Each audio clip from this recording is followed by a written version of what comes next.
بادلوں میں گھری سیاہ رات ڈھل رہی تھی۔ کمرے میں ایک موم بتی جل رہی تھی جس سے معلوم ہوتا تھا کہ وہاں دو لوگ ہیں۔ باہر برآمدے میں ایک بکری مسلسل شور کر رہی تھی، شاید وہ بادلوں سے ڈر رہی تھی۔ یہ شیر محمد کا گھر تھا۔ شیر محمد ڈھول بجانے کا کام کرتا تھا۔ اس کا 3 سال کا ایک ہی بچہ تھا جو اس وقت تیز بخار میں جل رہا تھا۔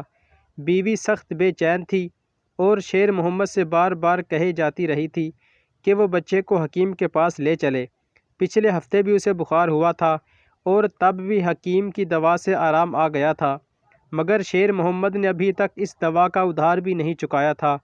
وہ مسلسل سوچ رہا تھا کہ اب کس سے ادھار مانگے۔ ذہن میں کئی نام آتے تو تھے مگر وہ انہیں جھٹک دیتا۔ پیدائشی غریب تھا مگر یوں کسی سے ادھار مانگنے کی نوبت نہ آئی تھی۔ دیوار پر بندھا ہوا ڈھول لٹک رہا تھا، وہی ڈھول جو اس کا باپ اور دادا بجاتے آئے تھے۔ بچے کو چارپائی پر لٹایا تھا، ماں اس کے سرہانے اور سامنے کی چارپائی پر ایک طرف وہ خود بیٹھا تھا۔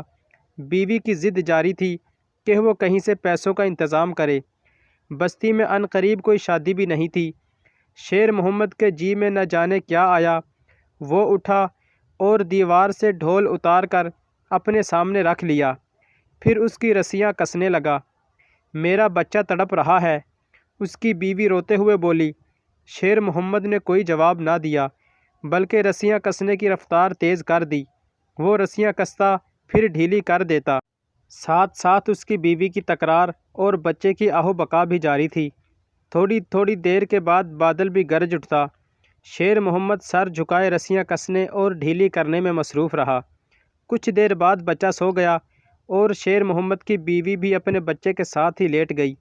شیر محمد اس کے بعد بھی کافی دیر تک رسیاں کستا اور کھولتا رہا۔ صبح ہو گئی، بچے کا بخار ابھی تک کم نہیں ہوا تھا۔ ماں نلکے سے ٹھنڈا پانی نکال کر اس کی پیشانی پر پٹیاں باندھ رہی ہے۔ شیر محمد بچے کی چارپائی کی زیریں طرف بیٹھا ہے۔ دروازے پہ دستک ہوتی ہے۔ وہ اٹھ کر باہر گیا تو دیکھا دوسرے گاؤں سے لوگ ہیں۔ وہاں کے زمیندار صاحب کے ہاں سالوں بعد کوئی بیٹا پیدا ہوا ہے جس کی خوشی میں شیر محمد کو ڈھول بجانا ہے۔ شیر محمد نے اس دعوت کو نیک شگون سمجھا اور تیز قدموں سے واپس آیا۔ بیوی کو بتایا تو اس کے چہرے پر بھی خوشی کی لہر دوڑ گئی کہ پیسے آنے والے ہیں، بچے کی دوا آ جائے گی، گھر میں دوبارہ سکون ہو جائے گا۔ شیر محمد اپنے بچے کی پیشانی کو چومتا ہے جو آگ کی طرح سلگ رہی تھی۔ اس نے ڈھول اٹھایا اور گھر سے نکل گیا۔ زمیندار صاحب کا گھر پوری طرح سجایا گیا تھا، اور کیوں نہ سجایا جاتا، آخر ان کے لاڈلے نومولود کی خوشی تھی۔ شروع ہونے میں بھی کچھ دیر تھی۔ شیر محمد کا جسم تو ساتھ تھا مگر دل شاید بچے کی پیشانی میں ہی چھوڑ آیا تھا۔ آخر تقریب شروع ہوتی ہے اور وہ ڈھول پیٹنا شروع کرتا ہے۔ یہ اس کا آبائی پیشہ تھا اور جب وہ ڈھول بجاتا تو محفل کا رنگ ہی بدل جاتا تھا۔ شیر محمد نے آج بھی 4 چاند لگا دیے۔ اس پر نوٹوں کی بارش ہو رہی تھی۔ اس کا جی مطمئن بھی تھا مگر دل میں ایک ہی بات ہے کہ جلد سے جلد یہاں سے فارغ ہو جاؤں۔ لیکن زمیندار صاحب کے گھر بھی بڑی خوشی تھی، جلد فراغت کا کوئی موقع نہیں۔ ڈھول کی آواز سے پورا مجمع وجد میں ہے، لیکن ہر تھاپ پر شیر محمد کے دل پر ایک زخم لگتا تھا۔ کس قدر عجیب تھا یہ منظر کہ آدمی کا پیشہ اس پر حاوی ہو چکا تھا۔ تقریب جاری رہی، پیسوں کی برسات بھی چلتی رہی اور دن بھی ڈھلتا رہا۔ جب سپہر ہو چکی اور شیر محمد کو پھر بھی گھر جانے کی کوئی صورت نظر نہ آئی تو اس نے اس طاقت سے ڈھول پیٹنا شروع کر دیا کہ جیسے وہ ڈھول نہ ہو بلکہ کوئی بند دروازہ ہو جس کے پیچھے اس کا کوئی پیارا قید ہو۔ شیر محمد کی اس ادا پر مجمع مزید مجد میں آ گیا اور پیسوں کی بارش شروع ہو گئی۔ آخر کار شام ہوئی۔ شیر محمد نے اپنا اور اپنی بیوی کا کھانا ایک کپڑے میں بندھوایا، پیسوں کی پوٹلی بھی محفوظ کی اور گھر کو نکلا۔ اسے یہ سفر پیدل کرنا تھا۔ جب وہ نکلا تب مغرب کی اذان ہو رہی تھی۔